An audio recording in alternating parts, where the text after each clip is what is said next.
우리가 지금 계속해서요, 요한복음 20장을 하나하나 함께 살펴보고 있습니다. 예. 요한복음 20장이 어떤 말씀으로 시작이 되냐면 예수님이 다시 살아나신 놀라운 이 일을 시작으로 말씀을 계속 이어가고 있습니다. 그리고 예수님이 부활하시면서 제자들에게 또 예수님을 사모했던 사람들에게 평화를 주시면서 말씀을 하고 계세요. 우리가 그 평화를 주시는 예수님의 모습을 통해서 함께 계속해서 은혜를 나누고 있습니다. 예수님이 평화를 가지고 제일 먼저 찾아가신 곳이 어디냐면 문을 닫아놓고 있었던 그 제자들을 찾아가십니다. 예. 문을 열고 찾아가신 게 아니라 넘어서 제자들을 찾아가셨어요. 그리고 예수님이 제자들에게 상처를 보여주십니다. 못자국 난 손을 보여주시고 또 창에 찔린 옆구리를 보여주십니다. 왜 보여주셨어요? 내가 이만큼 너희들을 사랑한다. 내가 이처럼 너희를 사랑한다. 예수님이 말없이 상처를 통해서 보여주셨습니다. 오늘도 계속해서 예수님이 보여주신, 나눠주신 그 평안을 함께 나누고 은혜를 나누도록 하겠습니다. 먼저 요한복음 20장 21절을 다시 한번 보시면 예수님이 제자들에게 말씀하십니다. 너희에게 평강이 있을지어다. 아버지께서 나를 보내신 것 같이 나도 너희를 보내노라. 평강이 있을지어다 이렇게 말씀하신 다음에 나도 너희를 보낸다 이렇게 말씀하십니다. 이 말씀만 봐도요, 우리가 예수님의 마음을 정확하게 알 수가 있습니다. 예수님이 제자들에게 주신 이 평안은 마음속에 간직하고 위로받는 것으로 끝나는 평화가 아니라는 것을 너무나 분명하게 알 수가 있습니다. 내 마음속에 머물러 있어야 하는 평화가 아니라 그 평화가 움직여야 한다는 겁니다. 어디를 향해서 움직여야 하냐? 세상을 향해서 흘러가고 움직이는 평화가 되어야 된다. 예수님이 말씀하고 계십니다. 이 21절 말씀 앞부분을 보시면 예수님께서 또 이르시되 너희에게 평강이 있을지어다 이렇게 말씀하시잖아요. 예수께서 또 이르시되 이렇게 시작을 하고 있습니다. 예수님이 또 말씀하셨다는 거예요. 언제 말씀하셨냐면 19절에서 말씀을 똑같이 하셨습니다. 너희에게 평강이 있을지어다. 그렇게 말씀하시고 이 21절에서 똑같이 다시 한번 반복해서 말씀을 하고 계십니다. 예수님이 괜히 반복하시는 게 아니겠죠. 이유가 있을 겁니다. 19절에서 평강을 말씀하실 때는 두려워서 숨어있던 제자들을 위로하는 평화였습니다. 제자들은 유대인들이 무서워서 문을 닫고 꼭꼭 숨어서 그렇게 모여 있었잖아요. 마음에 두려움이 너무나 가득한 상태로 모여 있었습니다. 예수님은 그런 제자들에게 문을 넘어서 찾아가시고 너희에게 평강이 있을지어다 이렇게 말씀을 하신 거예요. 그리고 나서 지금 우리가 함께 보고 있는 21절에서 또 평강을 말씀을 하십니다. 이 평강은 조금 다르다고 말씀을 드렸잖아요. 제자들이 받은 평화로 위로받고 격려받고 끝나지 말고 그 평화를 가지고 세상으로 나아가라. 예수님이 말씀하고 있는 겁니다. 그러니까 이 차이가 있는 겁니다. 19절과 21절의 차이가 보이잖아요. 첫 번째 평화는 내 안에 들어오는 평화입니다. 그리고 두 번째 평화는 세상으로 나아가고 흘려보내는 평화라는 것을 알 수가 있습니다. 예수님이 이런 평화를 왜 주셨겠어요? 예수님은 제자들이 방 안에만 머물러 있기를 원하지 않으십니다. 제자들이 그 두려움을 평안으로 이겨내고 두려움에서 벗어나서 이 세상으로 다시 나아가기를 원하시는 거죠. 그래서 반복해서 평강이 있을지어다, 평강이 있을지어다 말씀을 하시는 겁니다. 많은 사람들이 교회에서 신앙생활하면서 교회는 세상의 환난과 어려움과 폭풍우를 피하는 곳이다. 교회는 안전한 곳이다. 이렇게 생각하는 분들이 있습니다. 이게 맞는 거죠. 틀리다는 게 아닙니다. 교회는 우리가 쉼을 얻는 곳이에요. 그러나 예수님의 의도는 정확하게 그게 아니라는 겁니다. 우리가 교회에 숨어서 세상과 단절된 그런 삶을 살기를 원하지 않으십니다. 그래서 예수님이 제자들에게 위로받고 격려받는 평화에 머물러 있지 말고 그 평화를 가지고 세상에 나아가서 살아내라고 말씀하고 계시는 거예요. 우리가 받은 평화, 예수님이 주시는 평화는 우리를 안전한 곳에 묶어두는 그런 평화가 아닙니다. 예수님이 주신 평화는 우리를 통해서 이 세상으로 흘러 넘쳐나기를 원하시면서 주신 평화입니다. 예수님께서 21절에서 계속해서 말씀하시잖아요. 아버지께서 나를 보내신 것 같이 나도 너희를 보낸다. 아버지께서 나를 보내신 것 같이 보내시겠다는 겁니다. 그렇다면 예수님은 하나님께로부터 어떤 방식으로 보내심을 받으셨나 우리가 생각해 봐야겠죠. 어떻게 보내심을 받으셨나요? 예수님은 하늘 영광의 자리를 버리시고 이 땅에 오셨습니다. 빌립보서 2장 7절에 보니까요.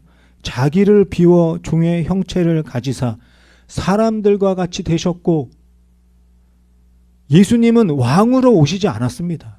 종으로 오셨다고 말씀하고 있죠. 예수님은 이 땅에서 한 자리 차지하려고 오신 게 아니라 섬기려고 오셨습니다. 그리고 이 땅에 심판하러 오신 것이 아니라 구원하러 오셨습니다. 우리가 죽으면 심판의 자리로 나가죠. 그 전에 예수님이 우리를 구원하시기 위해서 이 땅에 오셨습니다. 예수님의 삶을 한번 생각해 보세요. 예수님이 어디서 태어나셨어요? 허름하고 낡은 마구간에서 태어나셨습니다. 그리고 예수님은 목수의 아버지를 따라서 목수로 사셨습니다. 그리고 권력자들과 어울리면서 살지 않으시고 세리와 같은 죄인들과 어울리면서 그들과 함께 살아가셨습니다. 병든 자를 고쳐주시고 가난한 자를 위해서 복음을 전하셨습니다. 그리고 십자가에서 죽으셨어요. 우리 죄를 위해서, 우리의 생명을 위해서 예수님이 대신 십자가에서 죽으셨습니다. 이것이 예수님이 하나님 아버지로부터 보내심을 받고 살아가신 삶의 모습입니다. 낮아짐으로 오셔서 섬기시고 사랑하면서 사셨습니다. 그렇게 사신 예수님이 이제 제자들에게, 우리들에게 똑같이 말씀하시는 거예요. 아버지께서 나를 보내신 것 같이 나도 너희를 보낸다. 성도 여러분, 이 말씀이 무엇을 의미하는 거겠습니까? 단순히 복음을 전하러 가라 이런 말씀만이 아닙니다. 예수님이 세상에 오셔서 살았던 방식처럼 너희도 세상에서 살아내라 말씀하고 있는 겁니다. 우리는 세상 위에 서서 세상의 잘못된 모습들을 보면서 손가락질 하라고 예수님이 이 땅에 보내주신 게 아니에요. 우리는 이 세상 한가운데 살아가면서 낮아지고 섬기고 사랑하라고 보내심을 받은 자들입니다. 이게 기독교에서 아주 중요한 부분입니다. 다른 종교는 이렇게 말하지 않아요. 세상에서 벗어나라고 말합니다. 세상과 분리돼서 살라고 말을 합니다. 그런데 예수님은 그렇게 말씀하지 않습니다. 세상 속으로 들어가라. 세상 속에서 살아내라 말씀하고 계시는 거예요. 물론 이 말씀이 세상과 타협하면서 살라는 말씀이 아니죠. 세상의 방식으로 살아가라는 말씀이 아닙니다. 예수님의 방식으로 살아내라는 거예요. 예수님의 방식이 뭡니까? 낮아지는 거고 섬기는 거고 사랑하는 거라고 말씀하고 계시는 겁니다. 예수님이 이 말씀을 하신 후에 22절에서 제자들을 향해서 이렇게 말씀하세요. 숨을 내쉬면서 말씀을 하십니다. 성령을 받으라. 예수님이 성령 받으라고 숨을 내쉬면서 말씀을 하십니다. 이 말씀을 보니까요, 창세기의 말씀이 생각이 납니다. 창세기 2장 7절에 보면 야훼 하나님이 흙으로 사람을 지으시고 생기를 그 코에 불어넣으시니 사람이 생명이 되었다. 하나님께서 아담에게 생명의 숨을 불어넣으시니까 흙으로 만든 아담이 살아있는 존재가 되었다는 거예요. 그런데 성도 여러분, 하나님이 아담에게 생기를 불어넣으셨다는 게 도대체 어떤 것일까요? 무엇을 말하는 것일까요? 흙이었던 아담이 살아있는 사람이 되게 하셨다는 말일까요? 아니면 하나님이 어떤 능력이나 지혜를 주셔서 이 세상을 살아갈 수 있게 해 주셨다는 말씀일까요? 내가 능력 주고 지혜를 주었으니까 에덴 동산에서 이제 잘 살아라, 이렇게 말씀하는 것일까요? 하나님이 아담에게 생기를 불어 넣으신 것은요, 하나님이 아담과 함께 영원토록 함께 하겠다 약속하고 계시는 겁니다. 생기가 하나님의 숨이고 그 숨이 하나님의 생명이잖아요. 하나님 자신을 불어 넣어 주신 겁니다. 아담에게 하나님을 나눠 주신 거예요. 그러니까 이것은 어떤 지혜, 능력 이런 게 아니라는 겁니다. 하나님 자신을 주신 겁니다. 내가 너와 함께 하겠다. 나는 너를 떠나지 않겠다. 네가 숨을 쉬는 것처럼 영원토록 함께 하겠다 말씀하고 있는 겁니다. 하나님이 아담에게 약속하시는 것뿐만이 아니라 내가 영원히 함께 하겠다, 자기 자신에게, 하나님이 스스로에게 약속을 하고 계시는 거예요. 여기에서 우리가 중요한 사실을 깨닫게 되는 겁니다. 예수님도 제자들을 보낼 때 성령을 받으라 숨을 내쉬어 주셨습니다. 이것은 제자들이 이 세상에 나가서 싸워서 이길 수 있는 능력이나 지혜를 주셨다는 말이 아니에요. 능력과 지혜가 주어졌으니 담대하게 나가라, 이런 말이 아닙니다. 제자들에게 성령을 받으라고 하신 것은 예수님의 영이신 성령님이 우리와 나와 영원히 함께 하겠다, 이 말씀을 하고 계시는 겁니다. 제자들만 세상으로 밀어내는 것이 아니라 성령님이 그 세상으로 함께 가시겠다고 말씀하고 있는 겁니다. 성령님은요, 모든 것을 이기는 슈퍼 파워가 아닙니다. 성령님은 우리가 무적이 되게 하시는 그런 분이 아니에요. 성령님은 보혜사이십니다. 나와 함께 하시는 분이에요. 영원토록 내 곁에 함께 하시는 분이 성령님이십니다. 사실 우리는요, 예수님처럼 낮아져서 살 수가 없습니다. 낮아져서 살고 싶지 않죠. 그리고 우리의 실력으로는요, 예수님처럼 섬길 수 없습니다. 우리의 힘으로는 예수님처럼 사랑할 수 없습니다. 왜 그렇겠어요? 우리는 자존심이 있기 때문입니다. 우리는 알게 모르게 교만합니다. 우리는 다 이기적이에요. 그래서 낮아지는 게 너무 어렵습니다. 솔직히 말해서 너무 싫어요. 우리는 섬기려고 하다가도 사람들이 인정해 주지 않으면 화가 납니다. 섬기고 싶지 않아요. 우리는 사랑하려고 하다가도 상처를 받으면 마음을 닫아버립니다. 이렇게 사랑해서 뭐하나, 사랑하고 싶지 않습니다. 그런데 예수님이 보내주신 보혜사 성령님이 함께 해 주시니까, 그 성령님이 도와주시니까 우리가 예수님처럼 낮아지게 되고 섬기게 되고 사랑하며 살 수 있게 된다는 겁니다. 왜냐하면 성령님이 내 안에서 예수님이 나에게 주신 그 평화를 먼저 누리며 살게 하시는 거예요. 그리고 그 평화를 가지고 이 세상 속에서도 평화를 잃지 않고 살아갈 수 있도록 계속 곁에서 도와주시는 겁니다. 우리만의 노력이나 실력으로는 이렇게 사는 것이 불가능합니다. 그렇지만 성령님이 내 안에서 나와 함께 하시고 도와주시면 예수님처럼 낮아지고 섬기고 사랑하면서 살아갈 수 있습니다. 1955년에 남부지역, 미국 남부지역 엘라바마주에 몽고메리라는 그런 지역이 있는데 거기서 어떤 사건이 벌어졌어요. 어떤 흑인 여성이 있었는데 이름이 로자 파크스입니다. 예, 그 여인이 버스를 탔어요. 당시 그 남부지역에 있는 버스에는요, 흑인 좌석, 백인 좌석 이렇게 나눠져 있었습니다. 다 아실 거예요. 예. 그래서 이 로자 파크스가 버스를 타서 흑인 그 구역 좌석에 앉아 있었습니다. 그런데 그날따라 사람이 많았어요.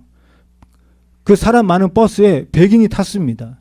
자리가 없어요. 그러니까 운전기사가 이 로자 파크스한테 와서 제일 만만했나 봐요. 예, 일어나서 백인에게 자리 양보해라. 이렇게 요구를 한 겁니다. 그런데 이 로자 파크스 이 여성이 이거 부당한 요구다. 나는 양보할 수 없다. 나는 앉아있겠다. 이렇게 한 겁니다. 그래가지고 이 운전기사가 바로 경찰서로 간 거예요. 그리고 이 로자 파크스는 체포되고 감옥에 들어갑니다. 이 소식을 듣고 그 당시 마틴 루터킹 목사님이 버스를 타지 말자. 버스 보이콧 운동을 시작을 합니다. 그래서 흑인들은 비가 와도 눈이 와도 버스를 타지 않았어요. 그냥 걸어 다녔습니다. 어쩔 때는 택시를 타고 어쩔 때는 차 있는 사람들이 태워주고 그렇게 버스를 타지 않았어요. 그랬더니 저 버스 회사에 영향을 너무 많이 받는 겁니다. 왜냐하면 버스 승객의 80%가 흑인이었어요. 그러던 어느 날 1956년 1월 30일 날 밤에 이 마틴 루터킹 목사님의 집에 폭탄 테러가 일어납니다. 폭탄이 터져가지고 집이 날아가 버렸어요. 다행히 아내와 자녀들은 다치지 않았습니다. 이 소식을 듣고 이 흑인들이 막 화가 났습니다. 킹 목사님 집에 다 모여들었어요. 막대기 들고 돌 들고 칼 들고 무기 들고 다 모여들었습니다. 그리고 소리 질렀어요. 눈에는 눈이고 이에는 이다.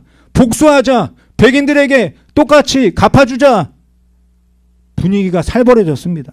폭력이 일어날 것 같았어요. 주변에 있는 경찰들도 막 긴장했습니다.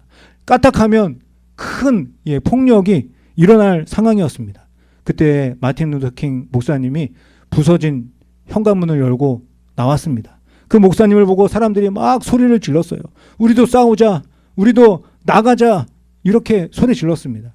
그럴 때 킹 목사님이 조용히 아주 단호하게 말씀을 합니다. 여러분, 집으로 돌아가십시오. 무기를 내려놓으십시오. 우리는 폭력으로 맞서지 않을 것입니다. 우리는 증오를 사랑으로 갚을 것입니다. 예수님은 원수까지도 사랑하라고 말씀하셨습니다. 우리가 버스 보이콧을 계속하는 이유는 우리 자녀들이 증오가 아닌 사랑 안에서 살게 하기 위함입니다. 만약 우리가 증오로 맞선다면 우리와 자녀들은 우리가 싸우는 증오 속에서 계속 살게 될 것입니다. 사람들은 이 얘기를 듣고 다 조용해졌습니다. 무기를 다 내려놓고 다 집으로 돌아갔습니다. 폭력으로 이어질 뻔한 그날 밤, 목사님의 평화는 폭력의 고리를 끊었습니다. 그리고 이것은 미국 역사에 길이길이 남는 평화 운동으로 기억이 되게 되었습니다. 성도 여러분, 마틴 루터킹 목사님은 무엇을 했습니까? 목사님은 예수님으로부터 평화를 받았습니다. 그리고 그 평화를 세상으로 흘러 보냈습니다. 자기 집이 폭탄 테러로 날아가 버렸는데도 증오와 폭력으로 복수하지 않고 평화를 선택했습니다. 이것이 가능했던 이유가 무엇입니까? 목사님이 특별하고 훌륭해서 이렇게 할 수 있었습니까? 목사님이 강하기 때문에 할 수 있었습니까? 아닙니다. 목사님도 화가 났습니다. 복수하고 싶었습니다. 그러나 목사님 안에 계신 성령님이 도와주셨습니다. 성령님이 목사님에게 평화를 주시고 예수님처럼 낮아지고 섬기고 사랑할 수 있도록 도와주셨습니다. 성도 여러분, 예수님이 부활하신 후에 제자들에게 무엇을 하셨습니까? 제일 먼저 닫힌 문을 열고 찾아오셔서 너희에게 평강이 있을지어다. 제자들 마음속에 평강으로 채워주셨습니다. 그리고 그 제자들에게 상처를 보여주시고 내가 이만큼 이것보다 더 내 목숨보다 더 너희들을 사랑한다 말씀하셨습니다. 그리고 그 제자들이 세상으로 나아갈 수 있도록 성령님을 보내주셨습니다. 예수님은 제자들이 세상에 나아갈 수 있도록 모든 것을 다 주셨어요. 그리고 나를 보내신 것 같이 나도 너희를 보낸다 말씀하고 계십니다. 예수님이 제자들에서 하신 일, 평화를 주시고 사랑을 깨닫게 하시고 예수님처럼 살아낼 수 있도록 성령님을 보내주셨습니다. 그렇다면 오늘 저와 여러분은 어디에 계십니까? 아직도 닫힌 문 안에 두려워하며 숨어 계십니까? 두려움 속에 숨어서 평화를 받기만 원하고 계십니까? 아니면 예수님이 주신 그 평화를 가지고 성령님과 함께 세상으로 나아가기를 원하십니까? 세상으로 나아가기를 원하신다면 예수님께서 나를 어디로 보내기를 원하시나요? 교회 안에 누구입니까? 예배 마치고 인사도 없이 지나가는 형제 자매에게 먼저 다가가 평화를 전하라고 하십니까? 아니면 가정 안에서 대화가 끊긴 배우자에게, 마음이 멀어진 자녀에게, 연락 한번 하지 않는 부모님께 먼저 손을 내밀라고 말씀하십니까? 직장이나 이웃에서 갈등이 있는 동료에게, 어려움에 처한 줄 알면서 모른 척하는 그 이웃에게 먼저 평화를 전하라고 말씀하고 계십니까? 평화는 언젠가 이루어지겠지 이렇게 해서 이루어지는 것이 아닙니다. 평화는 지금 여기 나부터 시작하는 것입니다. 예수님께서는 상대방이 변하기를 기다리지 말라고 하십니다. 나를 통해서 평화가 흘러가기를 원하십니다. 닫힌 문 안에서 시작된 예수님의 평화가 이제 나의 삶을 통해서 세상 곳곳으로 흘러가기를 기대하고 계십니다. 우리는 혼자가 아닙니다. 나 혼자 그렇게 하는 것이 아니라 성령님이 함께 하십니다. 성령님은 우리가 예수님처럼 낮아지고 사랑하고 섬길 수 있도록 함께 하십니다. 성령님은 우리 안에서 먼저 평화를 누리게 하시고 그 평화가 흘러 넘쳐날 수 있도록, 우리가 그 평화를 가지고 세상에서 살아낼 수 있도록 도와주십니다. 오늘 예수님께서 여러분을 어디로 보내기를 원하시는지 기도하시고 깨닫게 되시기를 바랍니다. 그리고 성령님의 도우심을 구하시기 바랍니다. 성령님, 나와 함께 이 세상에서 살아 주십시오. 기도하시기 바랍니다. 우리의 가정으로, 우리의 일터로, 우리의 이웃에게, 그리고 이 교회 공동체 안으로 성령님과 함께 나아가시기 바랍니다. 그리고 그 자리에서 낮아지시기 바랍니다. 섬기시기 바랍니다. 사랑하시기 바랍니다. 낮아지고 섬기고 사랑하셔서 이 세상을 예수님처럼 살아내는 성령 충만한 저와 여러분이 되시기를 예수님의 이름으로 간절히 축원드립니다.